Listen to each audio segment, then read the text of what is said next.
La note trimestrielle de la MINUSMA est toujours attendue comme un baromètre de la situation sécuritaire au Mali.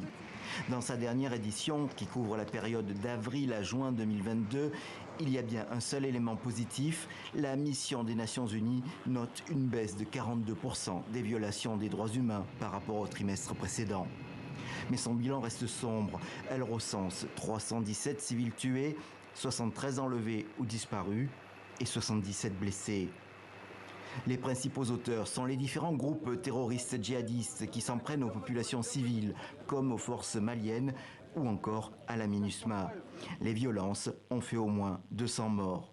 Dans le camp d'en face, la MINUSMA observe une baisse de 62% des violations des droits de l'homme imputables aux forces de défense et de sécurité maliennes.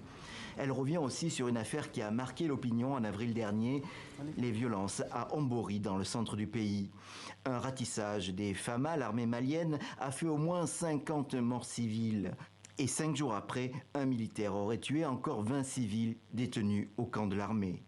La MINUSMA écrit au conditionnel et déclare attendre les résultats de l'enquête lancée par le gouvernement. L'affaire rappelle le massacre de Moura dans la région de Mopti en mars dernier. Les Nations Unies reconnaissent n'avoir aucun élément sur l'enquête gouvernementale en cours. À l'époque, l'ONG Human Rights Watch avait parlé d'un massacre de 300 civils par des soldats maliens associés à des combattants étrangers, peut-être russes.